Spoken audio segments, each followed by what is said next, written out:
Les nombres premiers jumeaux. Des paires comme 11 et 13, ou 17 et 19, y en a-t-il une infinité? C'est une question qui taraude les mathématiciens depuis des siècles, un vrai mystère. Mais voilà qu'une nouvelle théorie, tout juste sortie en avril 2026, prétend avoir la réponse. Et attention, pas une réponse basée sur des probabilités non, mais sur la découverte d'un code, une sorte de mécanique cachée qui régit l'infini lui-même.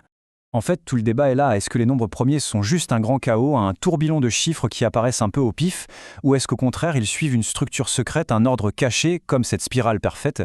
On est peut-être sur le point de passer d'un monde de hasard à un monde de pure logique. Alors, pour bien comprendre cette petite révolution, on va suivre un parcours en 5 étapes. D'abord, on revoit le mystère des nombres premiers, vus comme aléatoires. Ensuite, on plongera dans ce fameux nouveau code. Puis, on verra l'outil au cœur du système, le crible arithmétique. Ça nous mènera au point culminant, la course infinie. Et enfin, on verra que cette idée va bien plus loin que les simples jumeaux. Allez, on commence. Première étape, le mystère du hasard. Pour saisir à quel point cette nouvelle approche est différente, il faut bien comprendre comment on voyait les choses jusqu'à maintenant, c'est-à-dire un univers où les nombres premiers semblaient n'en faire qu'à leur tête. Et la différence, elle est énorme. D'un côté, on a la vision classique, probabiliste. C'est un peu comme lancer des dés, on ne peut qu'estimer les chances de tomber sur des jumeaux. Et de l'autre, la nouvelle affirmation, déterministe. Là, c'est plutôt un mécanisme d'horlogerie, chaque pièce a un rôle, tout est prévisible. Le hasard n'a tout simplement plus sa place. Bon, maintenant, entrons dans le vif du sujet, parce que cette théorie nous propose de changer complètement notre façon de regarder le problème. En gros, d'arrêter de se focaliser sur les nombres eux-mêmes. Et voici l'idée centrale, qu'on appelle la théorie indicielle. L'astuce, c'est de ne plus s'intéresser aux nombres, mais à leur position, leur adresse, une fois qu'on a bien nettoyé la liste de départ. Imaginons une rue. Au lieu de regarder les maisons, on ne regarde que les numéros sur les portes. C'est ce simple changement de point de vue qui, apparemment, révèle un ordre caché. Le processus, en fait, il est assez simple. D'abord, on filtre. On enlève tous les multiples de 2 et de 3, on fait le ménage. Ensuite, on indexe. On colle une étiquette, une adresse unique sur chaque nombre qui reste. Et enfin, et c'est là le plus important, on analyse. On oublie les nombres et on se concentre uniquement sur les motifs qui apparaissent dans les adresses. C'est là que tout se joue. Et cette simplification, elle est absolument géniale. Pourquoi? Parce que quasiment tous les nombres premiers jumeaux ont cette forme très précise, 6n-1 et 6n plus 1. Du coup, le problème change complètement de nature. Il ne s'agit plus de chercher des nombres premiers, mais juste de savoir quels indices n' vont survivre à un grand processus de sélection. Si on prouve qu'il y aura toujours des survivants, eh bien on aura prouvé la conjecture. C'est aussi simple que ça. Alors voyons ce fameux mécanisme de sélection. Comment est-ce que les candidats jumeaux sont éliminés? Par un processus qui, justement, n'a rien à voir avec le hasard. Voilà la machine à éliminer. Ce sont ces 3 équations qui sont le cœur du crible. Pas la peine de paniquer en les voyant, l'idée de fond est simple. Si un indice n peut être fabriqué avec une de ces formules, alors on sait à coup sûr que la paire qu'il représente ne sera pas une paire de jumeaux. Il est donc éliminé, purement et simplement. C'est un filtre mathématique, totalement mécanique et implacable.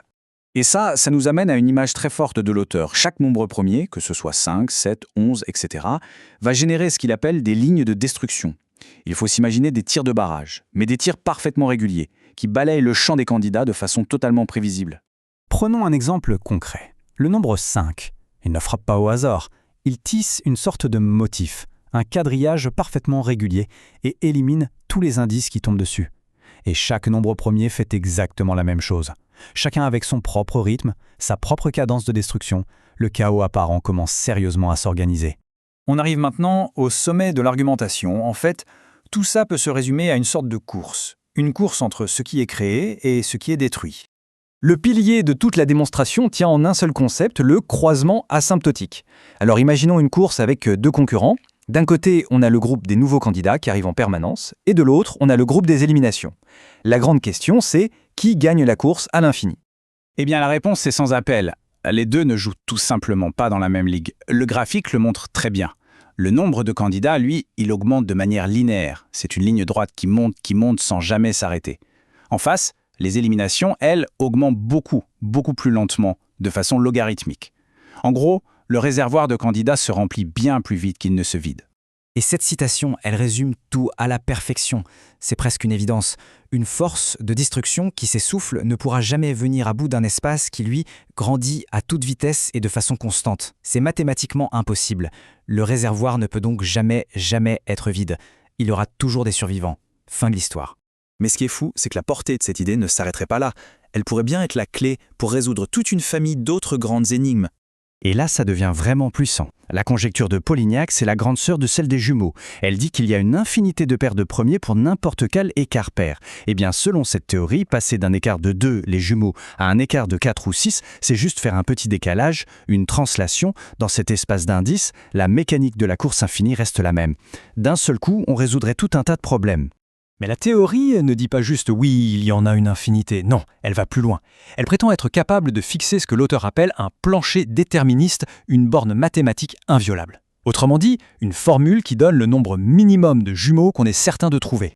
Au cœur de cette affirmation, il y a cette formule, le plafond minimal. Elle promet de calculer, pour n'importe quelle limite, le nombre de paires de jumeaux qu'on est absolument garanti de trouver. Et au centre de tout ça, il y a ce coefficient. 0,7566.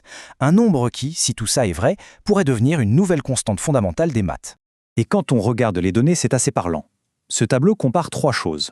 La prédiction de cette nouvelle formule plancher, l'ancienne estimation probabiliste et le décompte réel, celui fait par les ordinateurs.